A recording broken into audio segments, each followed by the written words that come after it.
ബിസ്മില്ലാഹിർ റഹ്മാനിർ റഹീം. ഖുൽ ഹുവല്ലാഹു അഹദ്. റബ്ബ് സുബ്ഹാനഹു വ തആലയുടെ നിയമനിർദ്ദേശങ്ങൾ ജീവിതത്തിന്റെ മുഴുവൻ മേഖലകളിലും പുലർത്തി പാലിച്ച് ജീവിക്കണമെന്ന് നമ്മെ ഏവരെയും ഓർമ്മപ്പെടുത്തുകയാണ്, വസിയ്യത്ത് ചെയ്യുകയാണ്. വിശുദ്ധ ഖുർആൻ അല്ലാഹു സുബ്ഹാനഹു വ തആല മാനവർക്ക് മാർഗദർശനമായി നിശ്ചയിച്ചു തന്നിട്ടുള്ള റബ്ബിന്റെ കലാം, ആ കലാമിൻ്റെ മൂന്നിൽ ഒന്ന്, വിശുദ്ധ ഖുർആനിൻ്റെ മൂന്നിൽ ഒന്ന് എന്ന് നബി കരീം സല്ലല്ലാഹു അലൈഹി വസല്ലം വിശദീകരിച്ചു തന്ന, ഒരുപക്ഷെ ചെറുപ്പം മുതൽ കാണാതെ അറിയുന്നത് കൊണ്ട്, സ്ഥിരമായി പാരായണം ചെയ്യുന്നത് കൊണ്ട് വേണ്ടത്ര ആഴത്തിലേക്ക് പഠിക്കാനോ മനസ്സിലാക്കാനോ മുസ്ലിം സാധാരണക്കാർക്ക് അവസരം ലഭിക്കാൻ സാധ്യതയില്ലാത്തൊരധ്യായമാണ് അൽ ഇഖ്ലാസ് എന്ന പേരിൽ അറിയപ്പെടുന്ന വിശുദ്ധ ഖുർആനിലെ 112-ാമത്തെ അധ്യായം. സൂറത്തുൽ കാഫിറൂൻ വിശദീകരിച്ചെടുത്ത് നമുക്ക് മഹാന്മാരായ മുഫസ്സിരീങ്ങൾ പറഞ്ഞത് കാണാം. ലാ ഇലാഹ ഇല്ലല്ലാഹ് എന്ന കലിമത്തു തൗഹീദിന്റെ ആദ്യ ഭാഗം ലാ ഇലാഹ എന്നത് സൂറത്തുൽ കാഫിറൂനിലൂടെ അള്ളാഹു വിശദീകരിച്ചു. ഖുൽ യാ അയ്യുഹൽ കാഫിറൂൻ ലാ അഅ്ബുദു മാ തഅ്ബുദൂൻ എന്ന് തുടങ്ങുന്ന ആ അധ്യായം ലാ ഇലാഹ എന്ന ഭാഗവും ഇല്ലല്ലാഹ് അല്ലാഹു അല്ലാതെ എന്ന ഭാഗം ഖുൽ ഹുവല്ലാഹു അഹദ് എന്ന് തുടങ്ങുന്ന സൂറത്തുൽ ഇഖ്ലാസിലൂടെയും റബ്ബ് സുബ്ഹാനഹു വ തആല വിശദീകരിച്ചു എന്ന് നമുക്ക് കാണാം. മഹാനായ നബി കരീം സല്ലല്ലാഹു അലൈഹി വസല്ലം നിത്യജീവിതത്തിൽ പലതവണ പാരായണം ചെയ്യാൻ വേണ്ടി നിർദ്ദേശിച്ചിട്ടുള്ള ഒരു അധ്യായമാണിത്. ഉറങ്ങാൻ കിടക്കുന്ന സന്ദർഭത്തിൽ മുമ്പ് നമ്മൾ വിശദീകരിച്ചു. ബുഖാരിയും മുസ്ലിമും ഒട്ടനേകം ഹദീസ് പണ്ഡിതന്മാർ റിപ്പോർട്ട് ചെയ്ത ഒരു കാര്യമാണ്.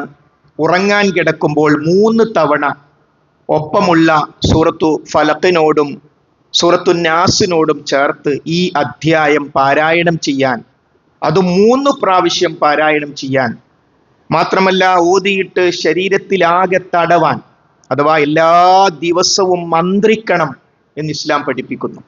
ചിലരെങ്കിലും മന്ത്രം എന്ന് പറയുമ്പോഴേക്കും അത് അന്ധവിശ്വാസം, ശിർക്ക് എന്നൊക്കെ പറഞ്ഞു കളയും. തെറ്റാണത്. വാദം പിടിച്ച മന്ത്രം അതാ പാടില്ലാത്തത്.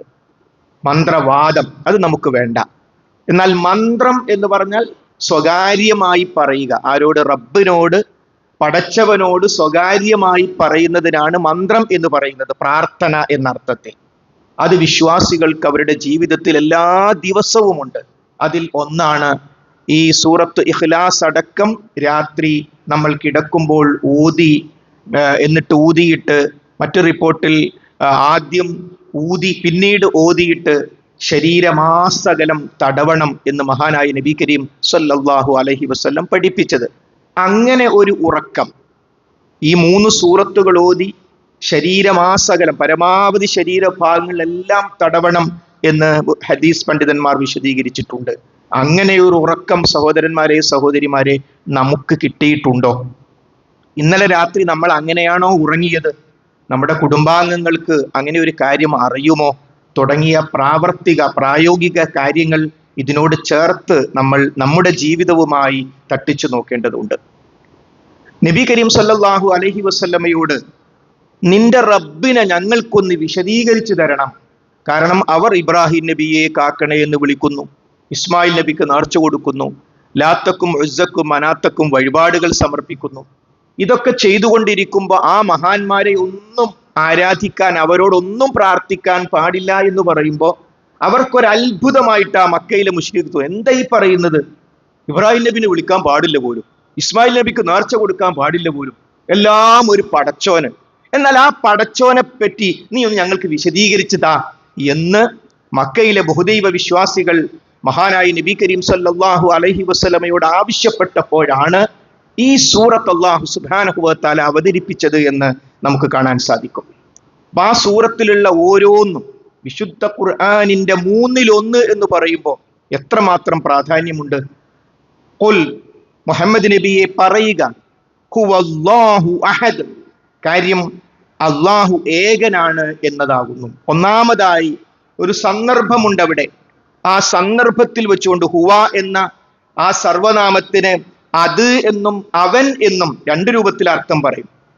വരാൻ പോകുന്ന ഒരു കാര്യത്തെപ്പറ്റി പറയുന്ന, അതിലേക്ക് ശ്രദ്ധ ക്ഷണിക്കുന്ന ഒരു കാര്യം എന്ന നിലക്കാണ് ഇത് ഉപയോഗിക്കപ്പെടാറുള്ളത്. അതാണ് ഹുവ, അത് അഥവാ കാര്യം. ഒരു കാര്യമുണ്ട്. ആ കാര്യം എന്താണ്? ഹുവല്ലാഹു അഹദ്, അല്ലാഹു സുബ്ഹാനഹു വ തആല ഏകനാകുന്നു എന്നതാണ് കാര്യം. അപ്പൊ നിങ്ങൾ എന്നോട് ചോദിക്കുന്നത്, അള്ളാഹുവിനെ കുറിച്ച് ഞങ്ങൾക്കൊന്ന് പറഞ്ഞു തരൂ.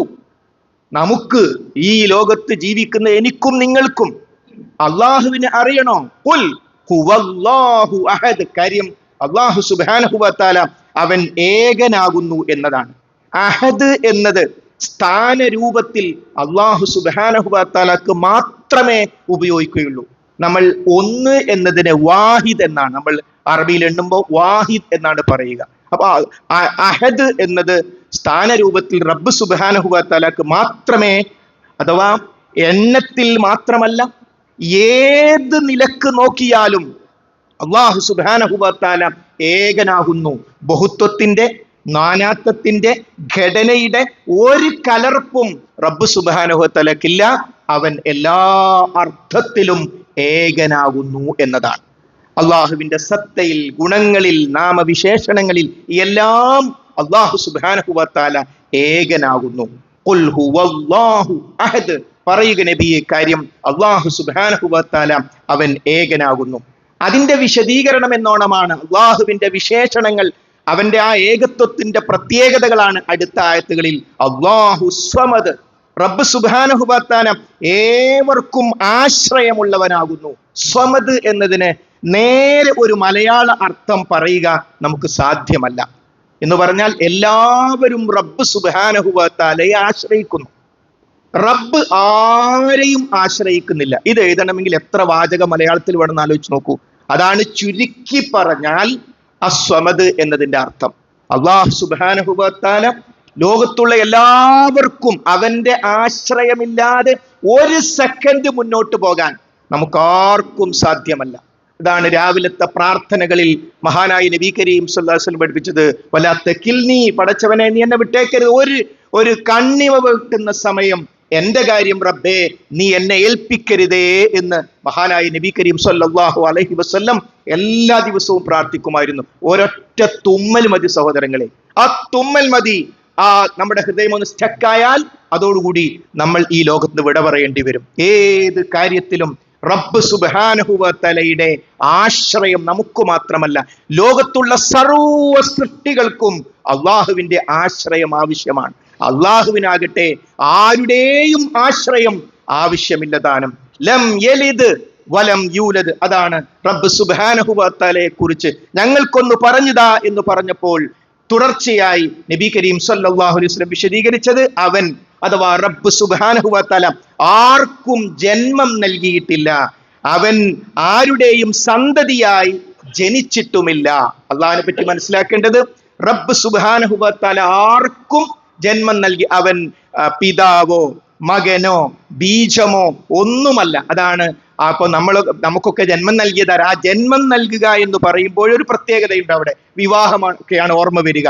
അതുകൊണ്ടാണ് പടച്ചവൻ പിതാവല്ല, പടച്ചവൻ മകനല്ല, പടച്ചവൻ ബീജമല്ല, എല്ലാറ്റിനെയും സൃഷ്ടിച്ചവൻ അല്ലാഹുവാണ്. പടച്ചവന് സൃഷ്ടിക്കാൻ വിവാഹവും അങ്ങനത്തെ യാതൊന്നും ആവശ്യം. കുൻ ഫയകുൻ, നീ ഉണ്ടാവുക എന്ന് പറഞ്ഞാൽ അപ്പോൾ അതുണ്ടാകും. ആദം നബി അലൈഹി ഇസ്ലാമിനെ എങ്ങനെ റബ്ബ് സൃഷ്ടിച്ചു? പിന്നെ ഹവ്വാ ബീവിയെ എങ്ങനെ സൃഷ്ടിച്ചു? അതാണ് റബ്ബ് സുബ്ഹാനഹു വ തആലയുടെ പ്രത്യേകത. അഥവാ അല്ലാഹു സുബ്ഹാനഹു വ തആല പിതാവല്ല, മകനല്ല, ബീജവും അല്ല എന്ന് വിശുദ്ധ ഖുർആൻ. അവൻ സ്വയം ഭൂവാണ്, മാത്രമല്ല അവൻ അനാദ്യനാണ്, അവൻ അനന്തനാണ്. അപ്പോൾ അല്ലാഹു സുബ്ഹാനഹു വ തആലക്ക് സന്താനമോ അല്ലെങ്കിൽ അവൻ അവതാരമോ അങ്ങനെ യാതൊന്നും റബ്ബ് സുബ്ഹാനഹു വ തആലക്കില്ല. അങ്ങനെ എല്ലാ സങ്കല്പങ്ങളിലും പടച്ചോൻ അവതാരമായി, ദൈവം അവതാരമായി അവതരിപ്പിക്കും തുടങ്ങിയ എല്ലാ സങ്കല്പങ്ങളിൽ നിന്നും അല്ലാഹു സുബ്ഹാനഹു വ തആല പരിശുദ്ധനാകുന്നു. അവനല്ലാത്തതെല്ലാം അവന്റെ സൃഷ്ടികൾ. പടച്ചോനല്ലാത്തതെല്ലാം പടച്ചവന്റെ സൃഷ്ടികൾ. അതാണ് അല്ലാഹു സുബ്ഹാനഹു വ തആലയുടെ ലം യലിദ് വലം യൂലദ് എന്നതിന്റെ അർത്ഥം. വലം യകുൽ ലഹു കുഫുവൻ അഹദ്, അവന് തുല്യനായി ഒരുവനുമില്ല. പടച്ച തമ്പുരാന്, പടച്ച റബ്ബ് സുബ്ഹാനഹു വ തആലക്ക് തുല്യനായി ആരും തന്നെ ഇല്ല. അവന്റെ സത്തയിലോ ഗുണങ്ങളിലോ പ്രവർത്തനങ്ങളിലോ അധികാരങ്ങളിലോ അവകാശങ്ങളിലോ സൃഷ്ടിയിലോ സംഹാരത്തിലോ നിയന്ത്രണത്തിലോ കൈകാര്യകർത്തൃത്വത്തിലോ അറിവിലോ കഴിവിലോ ഒന്നും തന്നെ റബ്ബ് സുബ്ഹാനഹു വ തആലക്ക് തുല്യനായി പങ്കാളിയായി ആരും തന്നെ ഇല്ല. ലൈസ കമിസ്ലിഹി ശൈഉൻ, അവനെപ്പോലെ ഒരു വസ്തുവുമില്ല. വഹുവ സമീഉൽ അലീം, അവൻ എല്ലാം കേൾക്കുന്നവനും എല്ലാം കണ്ടറിയുന്നവനുമാകുന്നു എന്ന് വിശുദ്ധ ഖുർആൻ പഠിപ്പിക്കുന്നു. അപ്പൊ സഹോദരങ്ങളെ, വളരെ സത്തയടങ്ങുന്ന റബ്ബ് സുബ്ഹാനഹു വ തആല ആരാണ് എന്ന് നമ്മൾ അറിയേണ്ടുന്ന, പഠിക്കേണ്ടുന്ന, ഇതെങ്ങാനും ഒരു സത്യവിശ്വാസി യഥാവിധി പഠിച്ചു കഴിഞ്ഞാൽ അവന് സ്വർഗത്തിലേക്ക് പോകാനുള്ള അടിസ്ഥാനമായ അറിവ് അവന് കിട്ടി. ഇനി ഇസ്ലാം അല്ലാത്ത മറ്റേത് മതങ്ങൾ എടുത്തു നോക്കൂ, ഇത്രയും ശുദ്ധമായ ഏകദൈവ ആരാധനയിൽ നിന്ന് ഏതൊരു സാധാരണക്കാരനും മനസ്സിലാകുന്ന വ്യതിയാനങ്ങളാണ് നമ്മുടെ ചുറ്റുഭാഗങ്ങളിലൊക്കെ. എന്നാൽ ഈ പടച്ചവനെ അവരൊക്കെ അംഗീകരിക്കുകയും ചെയ്യും. വലഇൻ സഅൽതഹും മൻ ഖലഖസ് സമാവാതി വൽ അർദ് വസഖറ ശംസ വൽ ഖമർ ലയഖൂലുന്ന അല്ലാഹ്. മുഹമ്മദ് നബിയെ, ആകാശഭൂമികളെ സൃഷ്ടിച്ചത് ആരാണ്, സൂര്യചന്ദ്രന്മാരെ ശരിപ്പെടുത്തിയത് ആരാണ് എന്ന് നീ അവരോട് ചോദിച്ചാൽ അവർ പറയും ലയഖൂലുന്ന അല്ലാഹ്, അല്ലാഹു ആകുന്നു. ആരാണ് നിങ്ങളെ സൃഷ്ടിച്ചത്? അല്ലാഹു. മൻ നസ്സല മിനസ് സമാഇ മാഅൻ, ആരാണ് ആകാശം വെള്ളമിറക്കുന്നത്? അല്ലാഹു എന്ന് തന്നെ മക്കയിലെ ബഹുദൈവ വിശ്വാസികൾ മുശ്രിക്കുകൾ പറയുമായിരുന്നു. പിന്നെ അങ്ങനെ ഒരു തെറ്റിക്കപ്പെട്ടു പോയി. ഇതൊക്കെ സമ്മതിച്ചിട്ട് പിന്നെന്തേ മഴല്ലെങ്കിൽ ഒരു ഇബ്രാഹിം നബി എന്ന് വിളിക്കുന്നത്? ഇതൊക്കെ സമ്മതിച്ചിട്ട് പിന്നെന്തേ ഒരു കുട്ടില്ലെങ്കിൽ ഇസ്മായിൽ നബിയോട് പ്രാർത്ഥിക്കുന്നത്? അതാ ഖുർആൻ ചോദിക്കുന്നത്. ഒക്കെ ഒരു സമ്മതിക്കുന്നു. അപ്പോൾ സഹോദരങ്ങളെ, ബഹുദൈവ വിശ്വാസം എന്ന് പറയുന്നത് ഒന്നിലധികം പടച്ചവന്മാരുണ്ട് എന്ന് പറയലാണോ? അങ്ങനെയാണെങ്കിൽ ഇന്ത്യയിൽ ബഹുദൈവ വിശ്വാസമില്ല എന്ന് പറയേണ്ടി വരില്ലേ? ബഹുമാന്യരായ ഹൈന്ദവർ, അവരോട് നാം ചോദിക്കൂ, ആരാണ് സൂര്യനെ സൃഷ്ടിച്ചത്? അവർ പറയുമോ ശ്രീരാമനാണെന്ന്? അവർ പറയുമോ ശ്രീകൃഷ്ണനാണെന്ന്? ഇല്ല.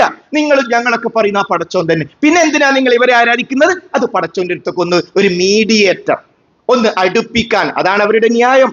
അതാണ് മഹാനായ നബി കരീം സല്ലല്ലാഹു അലൈഹി വസല്ലമയോട് മക്കയിലെ ബഹുദൈവ വിശ്വാസികളും പറഞ്ഞത്, മാ നഅബുദുഹും ഇല്ലാ ലിയുഖർരിബൂനാ ഇലല്ലാഹി സുൽഫ, ഞങ്ങളെ പടച്ചോന്റെ അടുത്തേക്ക് അടുപ്പിക്കാൻ വേണ്ടി അല്ലാതെ ഞങ്ങൾ ഇവരെ ഒന്നും വിളിക്കുന്നില്ല, ആരാധിക്കുന്നില്ല.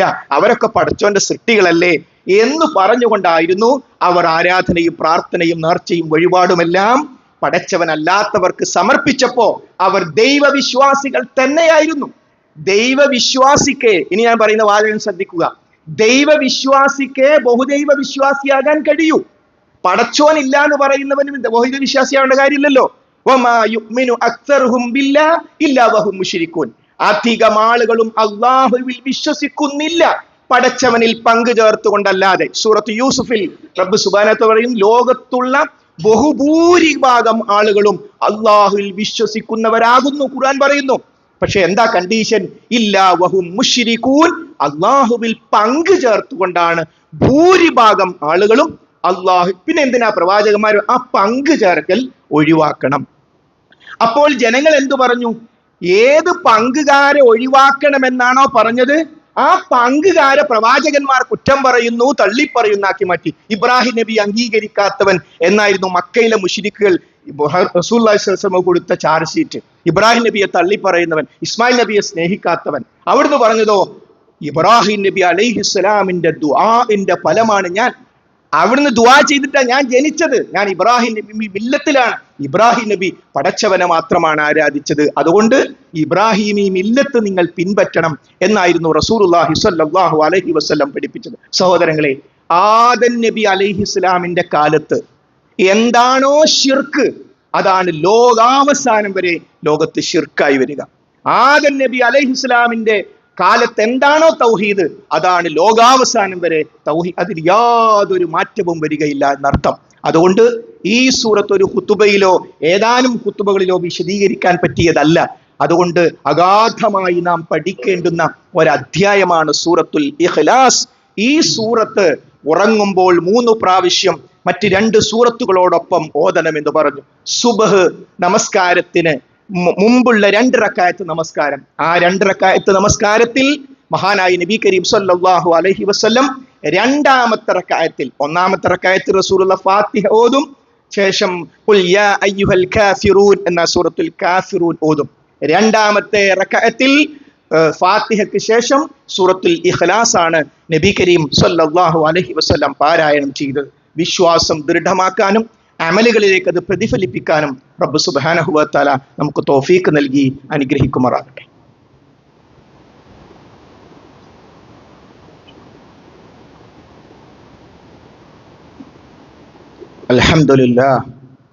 അൽഹംദുലില്ലാഹി റബ്ബിൽ ആലമീൻ വസ്സലാത്തു വസ്സലാമു അലാ റസൂലിഹിൽ അമീൻ വഅലാ ആലിഹി വസ്സഹ്ബിഹി അജ്മഈൻ. അമ്മാ ബഅദ്. ഒരിക്കൽ കൂടി റബ്ബ് സുബ്ഹാനഹു വ തആലയുടെ നിയമനിർദ്ദേശങ്ങൾ ശ്രദ്ധിക്കണം, സൂക്ഷിക്കണമെന്ന് ഓർമ്മപ്പെടുത്തുകയാണ്. സഹോദരീ സഹോദരങ്ങളെ, സൂറത്തുൽ ഇഖ്ലാസിന്റെ അന്തസ്സത്ത അറിയുക എന്നത് ലോകത്തുള്ള ഏറ്റവും വലിയ അനുഗ്രഹമാണ്. ആ സൂറത്തുൽ ഇഖ്ലാസ് അനുസരിച്ചെങ്ങാനും ഒരു വ്യക്തി ജീവിച്ചു മരിച്ചാൽ റബ്ബ് സുബ്ഹാനഹു വ തആലയുടെ ആത്യന്തികമായ രക്ഷ, സ്വർഗം ആ വ്യക്തിക്ക് ലഭ്യമാകും. കാരണം വിശുദ്ധ ഖുർആൻ പറയുന്ന ഏകദൈവാരാധനയുടെ മർമ്മം ഊറ്റിയെടുത്ത് അതിൽ അല്ലാഹു സുബ്ഹാനഹു വ തആല വെച്ചിരിക്കുന്നു. അതാണ് ഖുർആനിന്റെ 1/3 എന്ന് പറഞ്ഞത്. ഇനി സഹോദരങ്ങളെ, നമ്മുടെ ചുറ്റുഭാഗങ്ങളിലേക്ക് ഈ മുസ്ലിം സമുദായത്തിൽ അംഗങ്ങളിൽ നമുക്ക് പറയുന്നത് കേൾക്കാൻ സാധിക്കും, ലോകം നിയന്ത്രിക്കുന്നത് ഇന്ന ആളാണ്, കോഴിക്കോട് ജില്ലയിലെ മടവൂരിൽ മരിച്ചു കിടക്കുന്ന ഒരാളാണ്, ഇനി ഒരു പക്ഷേ പിന്നീട് വരുന്ന ആരെങ്കിലും ആക്ക് അത് മാറ്റുമോ എന്നറിയില്ല. നോക്കൂ, ആ വാചകം പറയാൻ റബ്ബ് സുബ്ഹാനഹു വ തആല വ്യക്തിക്ക് ശ്വാസോച്ഛ്വാസം നൽകിയല്ലോ. ലോകം നിയന്ത്രിക്കാൻ, എനിക്ക് എന്നെ ശ്വസിപ്പിക്കുന്നത് അടക്കം ലോകത്തെ നിയന്ത്രിക്കുന്നത് ഒരു ഖബറിൽ മരിച്ചു കിടക്കുന്ന ആളാണെന്ന് പറയാനുള്ള ആ നാവിന് ശേഷി പടച്ചോൻ കൊടുത്തിട്ടാണല്ലോ അത് പറഞ്ഞത്. സഹോദരങ്ങളെ, ഇങ്ങനെ ഒരു വാദം മക്കയിലെ മുശ്രിക്കുകൾ പറഞ്ഞിട്ടില്ല. ഇങ്ങനെ ഒരു വാദം ബഹുമാന്യരായ ക്രൈസ്തവർ പറഞ്ഞിട്ടില്ല. ഈ ലോകം നിയന്ത്രിക്കുന്നത് ഔലിയാക്കന്മാരാകുന്നു, അല്ലെങ്കിൽ ഇന്ന ഔലിയാകുന്നു എന്ന തരത്തിലേക്ക് ഏറ്റവും അപകടകരമായ വാദം. ഏതുവരെ അള്ളാഹു കേൾക്കുന്നത് പോലെ കേൾക്കുകയും കാണുകയും പ്രവർത്തിക്കുകയും ചെയ്യും. മടവൂരിൽ മരിച്ചു കിടക്കുന്ന ആളെ കുറിച്ച് ആധികാരികമായി എഴുതിയ ഗ്രന്ഥത്തിൽ ഒരു ഹദീസിനെ ദുർവ്യാഖ്യാനം ചെയ്തുകൊണ്ടാ. അപ്പൊ എന്താ അതിന്റെ അർത്ഥം? ഖുൽ ഹുവല്ലാഹു അഹദ് അങ്ങനെ പറയാൻ പറ്റൂല. കാരണം കേൾവിയുടെ വിഷയത്തിൽ പടച്ചോനല്ല, വേറെ ആൾ കൂടി എന്തുണ്ട്, എല്ലാം കേൾക്കുന്ന വേറെ ആൾ കൂടി ഉണ്ട്. കാഴ്ചയുടെ വിഷയത്തിൽ വേറെ ആൾ കൂടി ഉണ്ട്. പ്രവർത്തനത്തിന്റെ വിഷയത്തിൽ ഖുൽ ഹുവല്ലാഹു അഹദ് എന്ന് പറയും ചെയ്യാം. എന്നിട്ട് ഒരു പക്ഷേ ആ പ്രഭാഷണം, ആ വാല് തുടങ്ങുന്നതിന് മുമ്പ് ഖുൽ ഹുവല്ലാഹു അഹദ് ഓതിയിട്ട് ആമീൻ പറഞ്ഞിട്ടുണ്ടാവും. എന്നിട്ട് നേരെ പറയാ CM മടവൂർ ലോകം നിയന്ത്രിക്കുന്ന ആളാകുന്നു. തകർന്നില്ലേ നേരത്തെ പറഞ്ഞത്? അള്ളാഹു നമ്മെ കാത്തു രക്ഷിക്കുമാറാകട്ടെ. എന്ത് അപകടം പിടിച്ച വാദമാണിത്! പടച്ചോനെങ്ങാനും ഓരോ തിന്മക്കുള്ള ശിക്ഷ ആ സന്ദർഭത്തിൽ ഇറങ്ങുകയാണെങ്കിൽ അപ്പം ഭൂമിയിലേക്ക് താഴ്ത്തിക്കളയാൻ മാത്രം, അപ്പോൾ തന്നെ ശിക്ഷ ഇറക്കാൻ മാത്രം അതിഗൗരവമുള്ള കാര്യമാണ്. അതുകൊണ്ട് സഹോദരങ്ങളെ, ഈ സൂറത്ത് നമ്മുടെ വിശ്വാസത്തിലേക്ക് പ്രതിഫലിക്കണം. അവിടെ നമ്മൾ തറവാട് നോക്കരുത്, മാതാപിതാക്കൾ നോക്കരുത്, സുഹൃത്തുക്കൾ നോക്കരുത്, സാഹചര്യം നോക്കരുത്. കാരണം അവരാരും നമുക്ക് കബറിലുണ്ടാവില്ല. മലക്കുകൾ റൂഹിനെ പിടിക്കാൻ വരുമ്പോ അവരാരും നമ്മളെ സഹായിക്കാനുണ്ടാവില്ല. വിചാരണക്കെടുക്കുമ്പോ ഒരു പണ്ഡിതനും ഒരു പാമരനും നമ്മോടൊപ്പം ഉണ്ടാവില്ല. പടച്ചോൻ മാത്രമാ നമുക്ക് രക്ഷകനായി ഉണ്ടാവുക. അതുകൊണ്ട് ആ റബ്ബ് സുബ്ഹാനഹു വ തആലയെ മാത്രമല്ല, റബ്ബ് സുബ്ഹാനഹു വ തആലയോട് പങ്കു ചേർക്കുമ്പോ അതിലൂടെ ഉണ്ടാകുന്ന മഹാ അപകടം എന്താണെന്നറിയൂ? ബഹുമാന്യരായ ക്രൈസ്തവ സഹോദരങ്ങളുടെ വിശ്വാസം എന്താ? ഞങ്ങൾ പരലോകത്ത് കുടുങ്ങൂല. കാരണം എന്താ? ഞങ്ങൾ ഈസാ നബി യേശുവിനെ വിശ്വസിച്ച ആളാണ്. ലോകത്തുള്ള മുഴുവൻ മനുഷ്യന്മാരുടെയും പാപഭാരം ഏറ്റെടുത്ത് യേശു കുരിശിൽ മരിച്ചിരിക്കുന്നു. യേശുവിൽ വിശ്വസിപ്പിൻ, നിങ്ങൾക്ക് രക്ഷപ്പെടാം. അപ്പൊ ഒരു സുരക്ഷിതത്വ ബോധം, പ്രശ്നമൊന്നുമില്ല. ഞാൻ വ്യഭിചരിച്ചിട്ടുണ്ടാകാം, അല്ലെങ്കിൽ പല തെറ്റും ജീവിതത്തിൽ ചെയ്തിട്ടുണ്ടാകാം, പക്ഷെ യേശു അവിടെ. അപ്പൊ അവരുടെ ഒരു പരലോക വിശ്വാസത്തിന്റെ അവസ്ഥ ആലോചിച്ചൊക്കെ, രക്ഷിക്കാൻ യേശു ഉണ്ടാകും. ഇസ്ലാം പഠിപ്പിച്ചതോ എല്ലാ ഓരോ മനുഷ്യനും അവനവൻ പ്രവർത്തിച്ചതല്ലാതെയില്ല. അല്ലാ തസിറു വാസിറത്തും വിസ്റ ഉഖ്റ, ഒരാളുടെ പാപഭാരം മറ്റൊരാൾ ഏറ്റെടുക്കില്ല. ഒരാളുടെ പാപഭാരം വേറൊരാൾ ഏറ്റെടുക്കില്ല. നോക്കൂ, മഹാനായ നബി കരീം സ്വല്ലല്ലാഹു അലൈഹി വസല്ലം മകളോട് പറയാണ്, ഫാത്തിമ നീ എന്റെ കരളിന്റെ കഷ്ടമാണ്. മക്കൾ എങ്ങനെയാകണം? മക്കളും മാതാപിതാക്കളും തമ്മിലുള്ള ബന്ധം എങ്ങനെയാകണം? കരളിന്റെ കഷ്ണം. അത്രമാത്രം സ്നേഹം മക്കളോട് വേണമെന്ന് ഹബീബായ നബി കരീം സ്വല്ലല്ലാഹു അലൈഹി വസല്ലം ഈ ഹദീസിൽ നമ്മൾ പഠിപ്പിക്കുന്നു. മോളെ, നീ എന്റെ കരളിന്റെ കഷ്ടമാണ്. ഈ ദുനിയാവിൽ വെച്ച് മോക്ക് എന്ത് വേണമെങ്കിൽ ചോദിച്ചോ, സാധിക്കൽ ഇപ്പൊ സാധിപ്പിച്ചു. പക്ഷെ അടുത്ത വാചകം എന്താ? അൻഖിദീ നഫ്സകി മിനന്നാർ, മോളെ നിന്റെ തടി നീ നരകത്തുനിന്ന് കാക്കണം. നാളെ നിന്റെ അമല് മോശമായി, നിന്റെ ഈമാൻ മോശമായിട്ട് എന്റെ മുമ്പിലൂടെ നിന്നെങ്ങനെ നരകത്തിലേക്ക് കൊണ്ടുപോവാ? എനിക്കൊന്നും ചെയ്യാൻ പറ്റൂല. അഫമൻ ഹഖ്ഖ അലൈഹി കലിമത്തുൽ അദാബ് അഫ അൻത തുൻഖിദു മൻ ഫിന്നാർ. സൂറത്ത് സുമർ അല്ലാഹു ചോദിക്കാണ്, ഒരാൾ അഫമൻ ഹഖ്ഖ അലൈഹി കലിമത്തുൽ അദാബ്, ഒരാളുടെ മേൽ അല്ലാഹുവിന്റെ ശിക്ഷ യാഥാർത്ഥ്യമായാൽ അഫ അൻത തുൻഖിദു മൻ ഫിന്നാർ, നീയാണോ ആ വ്യക്തിയെ നരകത്തിൽ നിന്ന് രക്ഷപ്പെടുത്തുന്നത്? വല്ലാത്തൊരു ചോദ്യമാണ്. അള്ളാഹു നമ്മെ കാത്തു രക്ഷിക്കുമാറാകട്ടെ. റസൂലുള്ളാഹിക്ക് സ്വന്തം എളാപ്പയെ രക്ഷപ്പെടുത്താൻ കഴിയോ? നൂഹ് നബി അലൈഹി ഇസ്ലാമിന് സ്വന്തം മകനെ രക്ഷപ്പെടുത്താൻ കഴിഞ്ഞോ? ദുനിയാവിൽ ഇല്ല, പരലോകത്തും കഴിയില്ല. ലൂത്ത് നബി അലൈഹി ഇസ്ലാമിന് സ്വന്തം കിടപ്പറ പങ്കിട്ട ഭാര്യയെ സ്വർഗത്തുണ്ടാകാൻ കഴിയില്ല. എന്താ കാര്യം? ലൂത്ത് നബി അലൈഹി ഇസ്ലാമിന്റെ വിശ്വാസം ഭാര്യ സ്വീകരിച്ചില്ല. നൂഹ് നബി അലൈഹി ഇസ്ലാമിന്റെ വിശ്വാസം മകൻ സ്വീകരിച്ചില്ല. പ്രവാചകന്റെ മകനാണെന്ന് പറഞ്ഞിട്ട് കാര്യമില്ല, ഭാര്യയാണെന്ന് പറഞ്ഞിട്ട് കാര്യമില്ല, രക്തബന്ധുക്കളാണ് എന്നതുപോലും അവിടെ പരിഗണിക്കുന്നില്ല. അപ്പൊ സഹോദരങ്ങളെ, ഏകദൈവ ആരാധനയിലൂടെ ഖുൽ ഹുവല്ലാഹു അഹദ് എന്ന സൂറത്ത് കൃത്യമായിട്ട് പഠിച്ചാൽ നമുക്കൊരു വിശ്വാസം, ഒരു പടച്ചോനെ ഒരാളുണ്ടാവില്ല കേട്ടോ. ഞാൻ കാട്ടിക്കൂടിയ തെമ്മാടിത്തണ്ടല്ലോ, ആ തെമ്മാടിത്തം പടച്ചോൻ പരലോകത്ത് കാണിക്കും. നമ്മൾ ഓതിയ സൂറത്തുൽ കഹ്ഫ്, വവജദൂ മാ അമിലൂ ഹാദിറാ, നിങ്ങൾ പ്രവർത്തിച്ച പ്രവർത്തനം അങ്ങനെ തന്നെ ഹാജരാക്കും. എന്താ മദ്രസയിൽ അറ്റൻഡൻസ് വിളിക്കുക? ഹാലിർ. ഉസ്താദേ ഞാനിവിടെ ഉണ്ട്, അതിന്റെ അർത്ഥം പെൺകുട്ടിയാണെങ്കിൽ ഹാലിറ, ഞാനിവിടെ ഹാജറാണ്. അതേ പദാ പ്രയോഗിച്ചത്. നിങ്ങൾ പ്രവർത്തിച്ച പ്രവർത്തനം അങ്ങനെ തന്നെ ഹാജരാക്കും. പടച്ചോനെ, ഞാൻ ആ തെറ്റ് ചെയ്തിട്ടില്ല. നമ്മൾ തെറ്റ് ചെയ്യുന്ന രംഗം, കടയുടെ പിന്നിൽ പോയി ഇരുട്ടിൽ പോയി കുപ്പി പൊട്ടിക്കുന്ന രംഗം അവിടെ കാണിക്കുന്നു. വീഡിയോ കണ്ടുപിടിക്കാൻ ആവശ്യമായ ബുദ്ധി നൽകിയ പടച്ചവനാണോ നമ്മുടെ ജീവിതം രേഖപ്പെടുത്തി കാണിച്ചു തരാൻ പ്രയാസം? അപ്പൊ അതുകൊണ്ട് സഹോദരങ്ങളെ, ഈ സൂറത്ത് പഠിച്ചാൽ പടച്ചോൻ ഏകനാണ്, അവനിലേക്ക് ഒരു പങ്കുകാരനുമില്ല എന്നത് മനസ്സിലാക്കുമ്പോൾ എനിക്ക് ഞാൻ തന്നെയേ ഉണ്ടാവൂ, എനിക്ക് രക്ഷകനായി പടച്ചവനേ ഉണ്ടാകൂ എന്ന ഏറ്റവും മഹത്തായ സന്ദേശം നമുക്ക് കിട്ടും. അതുകൊണ്ട് സൂറത്തുൽ ഇഖ്ലാസ് കൂടുതലായി നമ്മൾ പഠിക്കുക, ജീവിതത്തിലേക്ക് ബന്ധപ്പെടുത്തുക. നാം പറഞ്ഞു, ഉറങ്ങാൻ കിടക്കുമ്പോൾ സൂറത്തുൽ ഇഖ്ലാസ് ഖുൽ ഹുവല്ലാഹു അഹദ് എന്ന സൂറത്ത് ഓതി ശരീരത്തിലാകെ തടവണം. പിന്നീട് പറഞ്ഞു, സുബഹിക്ക് മുമ്പുള്ള സുന്നത്ത് അറിയുക. മഹാനായ നബി കരീം സല്ലല്ലാഹു അലൈഹി വസല്ലം യാത്രയിൽ പോലും ഉപേക്ഷിക്കാത്ത സുന്നത്ത്. യാത്രയിൽ സുന്നത്ത് നിസ്കാരമല്ല, ഫർള് തന്നെ ചുരുക്കാം. ഒരാൾ ഇവിടുന്ന് എറണാകുളത്ത് പോവാണ്, അയാൾക്ക് ളുഹറും അസറും യാത്രയിൽ രണ്ടും 4ആയിട്ട് നിസ്കരിച്ചാൽ മതി.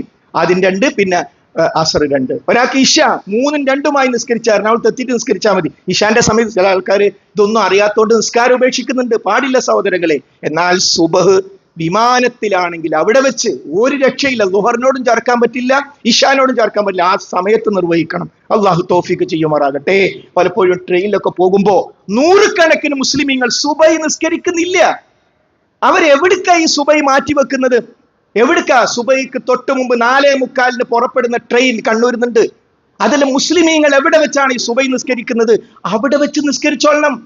എവിടെയാണോ അവിടെ നിസ്കരിക്കണം. അപ്പോൾ ആ സുബഹിക്ക് യാത്രയിൽ പോലും നബി കരീം സല്ലല്ലാഹു അലൈഹി വസല്ലം ഉപേക്ഷിക്കാത്ത 2 റക്അത്താണ് സുബഹിക്ക് മുമ്പുള്ള 2 റക്അത്ത്. ആ 2 റക്അത്ത് നമസ്കരിക്കാത്തവർ ഇന്നത്തെ ഖുതുബ കേൾക്കുന്നുണ്ടോ? സഹോദരങ്ങളെ, നമുക്ക് നമസ്കരിക്കണം. അള്ളാഹു തൗഫീഖ് ചെയ്യുമാറാകട്ടെ. ഈ ലോകം മുഴുവൻ ഉള്ളതും അതിലുള്ളതും ഇതിനേക്കാളും മഹത്താണ് എന്ന രൂപത്തിൽ വലിയ മഹത്വം പഠിപ്പിച്ച 2 റക്അത്താണ് സുബഹിക്ക് മുമ്പുള്ള 2 റക്അത്ത്. ആ 2 റക്അത്ത് നമസ്കാരങ്ങളിൽ ഒന്നാമത്തതിൽ കാഫിറൂനും രണ്ടാമത്തതിൽ നാം ഇപ്പോൾ പഠിച്ച സൂറത്തുൽ ഇഖ്ലാസും ഖുൽ ഹുവല്ലാഹു അഹദ് എന്ന അധ്യായം റസൂൽ ഓതിയിരുന്നു. അതോടൊപ്പം തന്നെ ഉംറ, അതേപോലെ തന്നെ ഹജ്ജ്, ഇതിനൊക്കെ അനുബന്ധിച്ച് തവാഫ് ഉണ്ടാകും. ആ തവാഫ് കഴിഞ്ഞാൽ മഖാം ഇബ്രാഹിമിന്റെ മുമ്പിൽ ഇബ്രാഹിം നബി അലൈഹി സ്വലാം നിന്ന സ്ഥലം, കഅബ പടുത്തുയർത്തുമ്പോ ഉയരം കിട്ടാൻ വേണ്ടി നിന്ന സ്ഥലം, അതാണ് ഖാമ, നിന്നു, മഖാം നിന്ന സ്ഥലം. നമ്മുടെ നാട്ടിലൊക്കെ കിടക്കുന്ന സ്ഥലത്തിനാ മഖാം എന്ന് പറയും, ഖുർആൻ നിൽക്കുന്ന സ്ഥലത്തിനാ പറഞ്ഞത്. ആ മഖാം ഇബ്രാഹിമിന്റെ പിന്നിൽ വെച്ച് 2 റക്അത്ത് നമസ്കാരമുണ്ട്. ഹജ്ജിന്റെ ഭാഗമായുള്ള തവാഫ്, ഉംറയുടെ ഭാഗമായുള്ള തവാഫ്, നമുക്ക് ഏത് സന്ദർഭത്തിലും തവാഫ് നിർവഹിക്കാം. ആ തവാഫ് നിർവഹിക്കാനുള്ള തൗഫീഖ് റബ്ബ് നമുക്ക് നൽകുമാറാകട്ടെ. ആ തവാഫിന് ശേഷം 2 റക്അത്ത് സുന്നത്തുണ്ട്. ആ സുന്നത്തിലും ഇതേപോലെ 1-ാമത്തെ റക്അത്തിൽ സൂറത്തുൽ കാഫിറൂനും 2-ാമത്തെ റക്അത്തിൽ ഖുൽ ഹുവല്ലാഹു അഹദ് എന്ന അധ്യായവും. മഗ്രിബിന് ശേഷമുള്ള സുന്നത്ത്, മഗ്രിബിന് ശേഷമുള്ള സുന്നത്ത്, റവാത്തിബ് സുന്നത്ത് എന്ന് പറഞ്ഞാൽ റസൂലുള്ള നിർബന്ധം പോലെ ഉപേക്ഷിക്കാതെ ജീവിതത്തിൽ കൊണ്ടു നടന്ന റക്അത്തുകൾ, സുന്നത്തുകൾ ഉണ്ട്. ആ സുന്നത്തിൽപ്പെട്ട ഒന്നാണ് മഗ്രിബിന് ശേഷമുള്ള 2 റക്അത്ത്. ആ മഗ്രിബിന് ശേഷമുള്ള 2 റക്അത്തിലും 1-ാമത്തതിൽ സൂറത്തുൽ കാഫിറൂനും 2-ാമത്തതിൽ സൂറത്തുൽ ഇഖ്ലാസും അവിടുന്ന് പാരായണം ചെയ്തു. രാവിലെ 3 പ്രാവശ്യം, ഒരു ദിവസം രാവിലെ ആയാൽ 3 പ്രാവശ്യം ഖുൽ ഹുവല്ലാഹു അഹദ് എന്ന സൂറത്ത് റസൂലുള്ളാഹി ഓതിയിരുന്നു സ്വല്ലല്ലാഹു അലൈഹി വസല്ലം. എല്ലാ ദിവസവും വൈകുന്നേരം. ഇതൊക്കെ ചൊല്ലാൻ ആർക്കാ സമയം? സഹോദരാ, കളവാണ് പറഞ്ഞത്. നീ ബസ് കാത്തു നിൽക്കുമ്പോ ഈ സൂറത്ത് ഓതിക്കൂടാ? നീ ബസ്സിൽ കമ്പി പിടിച്ചു നിൽക്കുമ്പോ ഈ സൂറത്ത് ഓതിക്കൂടാ? നീ ബൈക്കിൽ 1 മണിക്കൂർ യാത്ര ചെയ്യുമ്പോ ഈ സൂറത്ത് ഓതിക്കൂടാ? ആര് പറഞ്ഞു സമയമില്ലെന്ന്? നമ്മളെക്കാളും തിരക്കുള്ള നമ്മുടെ ഹബീബ് റസൂലുള്ളാഹിക്ക് സാധിച്ചിട്ടുണ്ടെങ്കിൽ ആ മനോഭാവം മാറ്റണം. സമയമുണ്ട്. സമയത്തിൽ അള്ളാഹു ബറക്കത്ത് തരാൻ വേണ്ടി നമ്മൾ ദുആ ചെയ്യുക. അള്ളാഹു സുബ്ഹാനഹു വ തആല തൗഫീഖ് ചെയ്യുമാറാകട്ടെ. വന്നുപോയ തെറ്റുകളും കുറ്റങ്ങളും റബ്ബ് സുബ്ഹാനഹു വ തആല നമുക്ക് വിട്ടുപുറത്ത് മാപ്പാക്കി തരുമാറാകട്ടെ. രോഗികളായ ധാരാളം ആളുകൾ നമ്മുടെ വീടുകളിലും കുടുംബങ്ങളിലും ആശുപത്രികളിലും അള്ളാഹുവേ, അവർക്ക് നീ ശിഫ നൽകണമേ. താങ്ങാനാകാത്ത